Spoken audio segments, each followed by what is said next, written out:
Greetings, demons, and welcome to Warhammer Weekly, episode 10. It's crazy to think we're already 10 episodes in, but in any case, this is once again a little bit of a quieter week, though I do have both a reaction and some pickups to go over, as well as a larger, more rambly topic that isn't based on a Warhammer community article. So let's just get into that and start off with the pickups. Not the leader of a cult, RabbitWithAxe. Okay, so as for pickups this week, it's only actually one thing, and it's not that obvious from just looking at it, but you can see there, Noise Marine Sonic Weapons. I found these in a friendly local game store, shout out Gemini in Huddersfield, and yeah, I had to get them. Gemini, like most friendly local game stores, has a discount like on base prices, so I actually paid a little under £10 for this. I've been wanting to get my Noise Marines playable, and I've just needed the upgrade sprue, because I have the rocker one, the one that has the guitar gun. I've had that for ages. I just don't have any side units, so I can't actually run it as a whole thing. So yeah, that's all I've actually got this week, but something that I've definitely been needing, especially for completing my Chaos Army, essentially. So with the pickups out of the way, I kind of want to just ramble real quick about a pretty big thing that happened this week that has got a lot of the community really, really unhappy, and that is the kind of botched release of the Lion. And now, a lot of you will be thinking, how could they botch the release of the Lion? You know, the Lion was a popular model, it's a, Primarch, they're going to produce plenty of them, and you would think that. But Games Workshop once again proves that it's kind of inept when it comes to this kind of thing, because not only did they sell out almost instantly within 2 minutes, I do believe, but they also managed to completely botch the servers, so the website crashed at multiple points during the first window, the first like half hour to an hour of the website having new pre-orders up.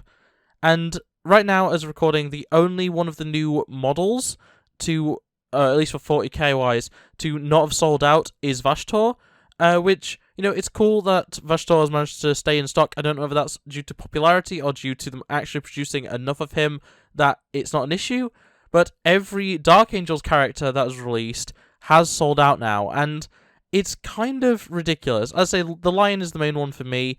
I was very, very excited to get the Lion, and the fact that now we're just losing out, essentially, on getting the Lion, it's just so very, very annoying. It's like, I was going to get the Lion.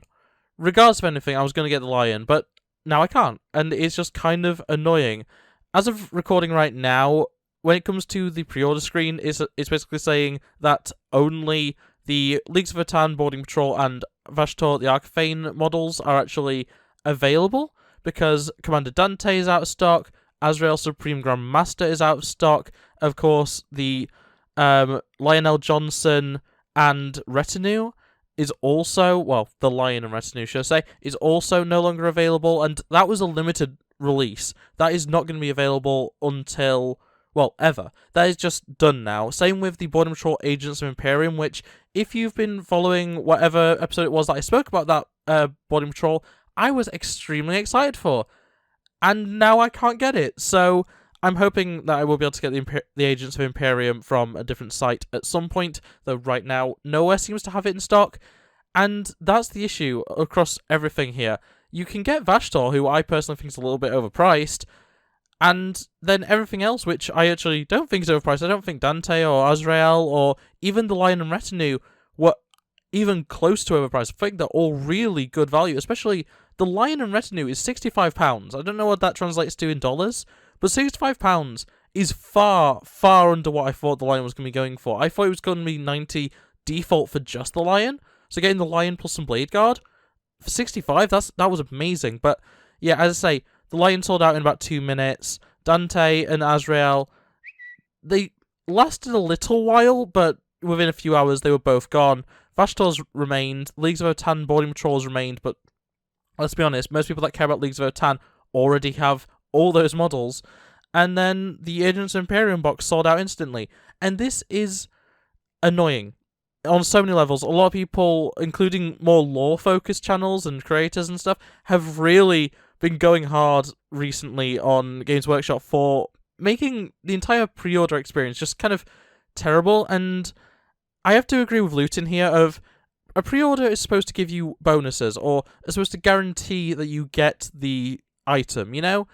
It shouldn't be that the pre-order is just a order in advance of the release, because that is how Games Workshop treats pre-orders, and without protections that a lot of things like gaming websites have, you know, when you pre-order something, whether it's digital or physical, on, say, Game or Shop2 or something, they have protections on your cart for around half an hour. That's the case with a lot of websites where things can sell out quickly. Even like various ticketing websites, as in like for getting concert tickets and stuff, do this, where if you put it into your cart, that item, that ticket, whatever, is protected for sometimes as little as 5 minutes. You know, View does this, where you can get a cinema ticket and you're safe 5 minutes. But similarly, it can be 10 minutes, it can be 20 minutes, it can be half an hour, it can be an hour in some cases I've seen.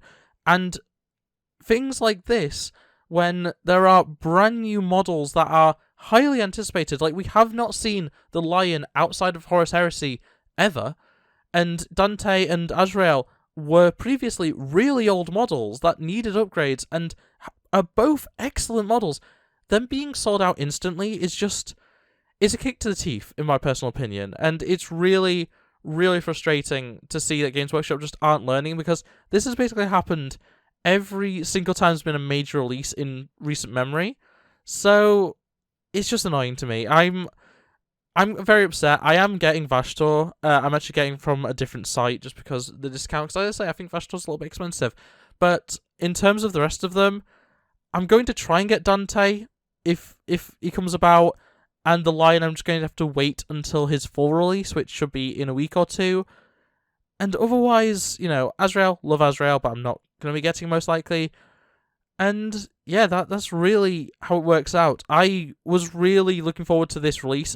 And then the worst part is, for me personally, this is a purely personal note, I never saw the email saying that they were available.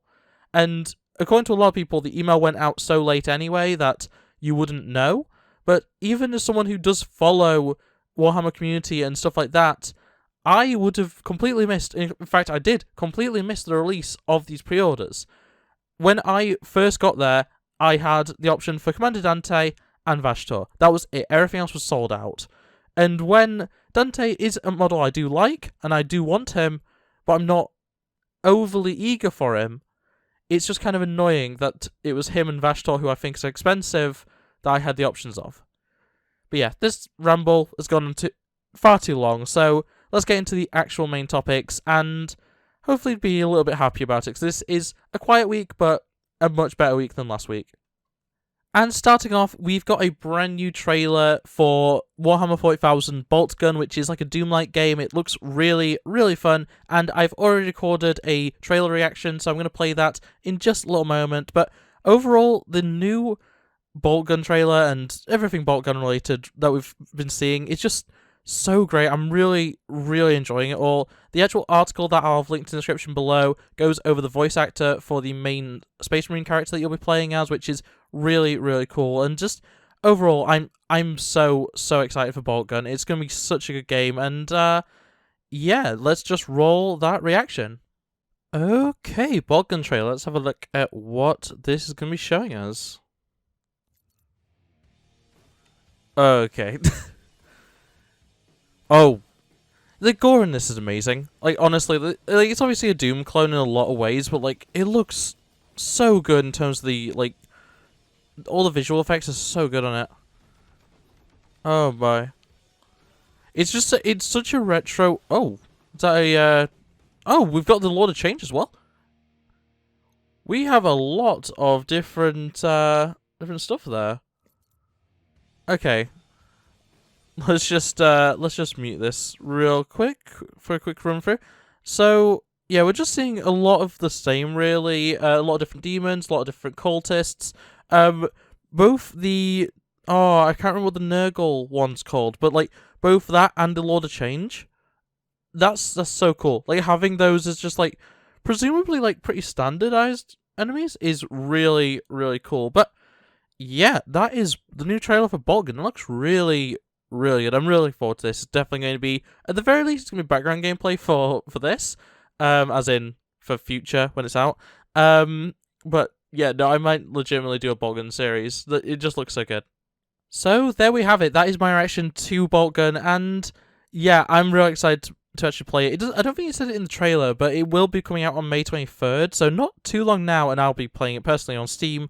I'm really looking forward to playing this. It's going to be, as I said in the reaction, either background gameplay for Warhammer Weekly, or I might do a series on it. I don't know. I haven't decided yet. I still have a lot of other 40k games I need to do series on, so I don't know what's going to happen with that, but in any case, Boltgun looks absolutely phenomenal. I'm really looking forward to it. And moving on to the proper main topics, the models for the week, we have the Von Ryan's Leapers, the brand new hive mind, the brand new, like, it's so weird talking about Tyranids as new, because we've gone so long talking about Tyranids as old models and stuff. So yeah, the Von Ryan's Leaper is a very interesting model. It very much looks like a Lictor to me, and I personally think this is probably a replacement for Lictors. I hope not. I hope we do get an updated Lictor, but to me, this is the updated Lictor. I don't know what else to say about it. It is actually a really deep cut calling them Von Ryan's Leaper. It's from like 3rd edition's codex or something. It's really, really silly, but yeah, these models look absolutely phenomenal. There's 3 of them that we've had shown. I don't know if that's going to be all of them, or whether we are going to have a few more. Unfortunately, they do look to be set cast, or whatever you want to call it, where like there's no customization options. But honestly, these 3 look amazing, and you know, I doubt you're going to be running more than maybe 6 of them. So having 2 of each design, I guess, doesn't really look too bad to me. And I'm sure we're going to get like a kill team that has some variants of them at some point, which is always very, very cool. But yeah, these models look absolutely phenomenal. I love the tentacle mouth aesthetic. It's something that is very weird for me for Tyranids, because I expect them all to have like bitey jaws, so having the tentacles is always an interesting look to me. But yet you have all the spiky arms. You could very easily convert these into Lictors by just swapping out the back arms for like, I guess, Gene Stealer arms, I suppose. That'd probably be a good choice. But in any case, they just look so good. I don't have that much to say about them, because I haven't really looked at the rules or anything for them. I don't really know anything about how they're going to play, but they look great. I'm actually really looking forward to getting these. Compared to what we've seen otherwise from the Tyranids so far, this is definitely the thing that's selling me on the new design, on the new updated design.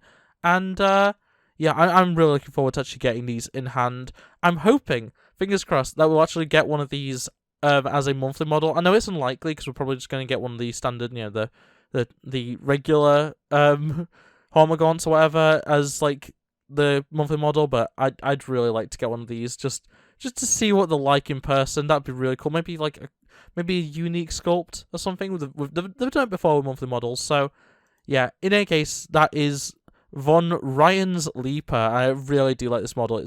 Well, these models, I really do like them. They're very, very cool. And moving on to the good old Horus Heresy, with finally a unit to talk about, the Librarian Consul, and this is such a good model. I'm not a fan generally of librarians in armies. I don't actually own any librarians. I don't run them. I don't have any plans to get any librarians, but this model is excellent. It's also one of the rumor engine models from like last week or the week before with the axe. So I was right, it was Horus Heresy. I was actually correct with my my guess there, but yeah, this guy looks absolutely phenomenal. I love the power axe. The power axe is great. The simplicity of the armor, like he still has all the like generic Psyker stuff. He has the little collar around his neck. He has the big cape, but he's a very simple Space Marine, and I really do enjoy that. His helmet's pretty standard. His backpack, we'll get into the differences, but it is generally a pretty normal backpack. His axe is pretty standard. I just love how clean he is, and it's something so weird, because we're so used to seeing Space Marines in the Ultramarine colour scheme. Seeing them in Imperial Fist is so odd to me, and Librarian Imperial Fist is something that you just don't see very often, so the colour scheme that they've done for him is excellent. But yeah, as for that backpack though, I love the little insignia, or like the little I don't even know what to describe it as. The little Watcher in the Dark looking thing that's on the backpack, and the little book, the little lock. It's It's so well done. I really do love this design. The beaky helmet is lovely. It's very standard, as I say, but it's got a little bit of differentiation. The helmetless head is cool, and I just don't care about helmetless heads, unfortunately. So it's cool and everything, but I'm probably never going to touch that if I get this model at all. I'm not actually sure. But yeah, you have the Force Axe, the Force, the Unseen Bolt, and the Hellfire there is ability sets. And yeah, I'm trying to just see, because I don't actually know for sure if this is going to be in resin or not. I'm hoping it's plastic, but I don't actually know. Does it actually say? I don't know if it says. I'm going to just quickly Control F this page and just see, does it say resin? This resin miniature, yeah. So yeah, it is in resin, unfortunately, which is really bad. I wish they would just give us plastic reinforcements and stuff, but I don't know. It's one of those things. I still really do like this model. Like, compared to a lot of the other resin things we've been getting recently, this is actually something that I'd be very interested in getting. Especially because it's so simple, it'd be difficult for the resin to actually make a mess, essentially, to like mess it up. But yeah, this is such a good model, and as I say, I'd probably only get it for the sake of painting it. I probably would actually paint it as Imperial Fist, but yeah, it just, I don't know, there's something about this model that really makes me want to get a Librarian, and that is something that I've never felt before, so it's a good model. It's a really good model. I'm really excited to see this in person, if not get it myself. And moving on to a very quick Old World topic, we have the Old World development diary for this month, and I'm not going to go into too much detail of it. It has the Barons of Bretonia and some updates to how basing is going to work. So essentially, we've just got the return of the Barons of Bretonia, the horseback unit from, well, I guess, what would be fantasy battles. And yeah, I don't really know much about fantasy battles in the grand scheme of things. I have a few models myself just from way back in the days of fantasy battles, but I never actually played. I just had a few models. And yeah, I like the aesthetic. I like the simplicity of it. It's way more simple than like AOS, which, you know, is hit or miss. I don't know whether I necessarily prefer Fantasy Battle. As you know, I definitely don't prefer Fantasy Battle to AOS. AOS is such a good design scheme. I do really like those models. But yeah, overall they look very, very cool. I will just point out, though, as I say, bases are changing. So all of the bases for Old World are going to be square bases, which I don't really see as an issue. Personally, I think that's perfectly fine. However, old bases that we were using for those models are going to be changing. The size is going to be increased for the sake of gameplay, but it doesn't really matter. They actually say in the article, if you're playing casually, you can play on the old bases and it doesn't really matter. But you should probably rebase if you're playing competitively, which I think is completely fair. And it's nice they do actually point out that you don't have to. It would just be preferred for like competitive play, which is always a good thing to point out. When it comes to these bases and stuff, I think they look perfectly good. They actually, how my mind's eye remembers Fantasy Battle miniatures, this is kind of how it is. So having, you know, the bases be like this is actually a lot better than my memory serves, I guess. And yeah, overall, like, both these Barons of Bretonia models and the actual base size increase, like, looks great. I really do like that. And they also talk about how there's going to be trays, movement trays, which is going to be very interesting to see how that works. But they're going to be actually officially released, which is nice. You're not going to have to be getting third-party movement trays. But yeah, that's really all I have to say about Old World. I like to keep up to date with it, just for the sake of, you know, it is Warhammer. It's something major. I'll probably, you know, it'll probably become a bit more like AOS, where I'm just going to talk about it a little bit less, or a little bit less detail once it actually releases. But while we're still waiting for it to come out, I'm going to talk about it a decent amount because I think it's all interesting. But yeah, horses on bigger bases, very, very nice. And finishing off with the rumor engine for the 11th of April 2023. I'm not sure what this is. It's some sort of like hook. It looks kind of natural, maybe like a tentacle, and there's a little bit of like smoke or slime, or once again more tentacles, I don't really know, or cloud maybe, I don't know, coming from the bottom of it. I don't know what this is.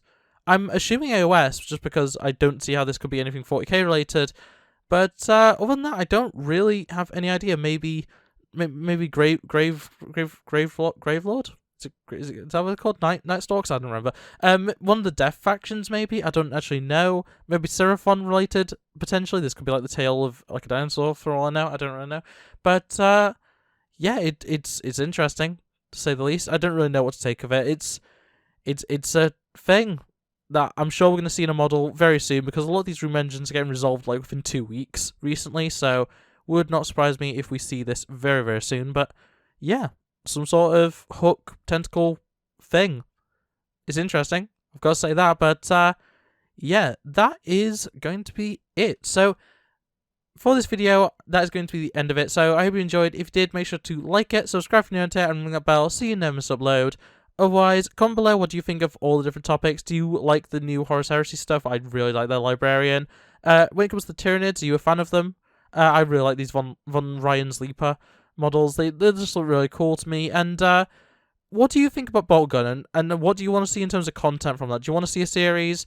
I never did. Did I ever do an Eternal series? I know I did. I started a Doom 64 series a very long time ago. I don't know if I didn't finish that, I don't think. But yeah, I don't think I've ever actually finished a Doom series. So, is Boltgun a game that you'd want to see me Let's Play sort of thing? Or do you just want it as background gameplay? Tell me that sort of thing. But yeah, in any case, it's going to be it for this video. So thanks for watching, and I hope to see you next time. Bye! Look at the screen, you'll be fine. Culture's a disease, but worlds divine. I just wanna take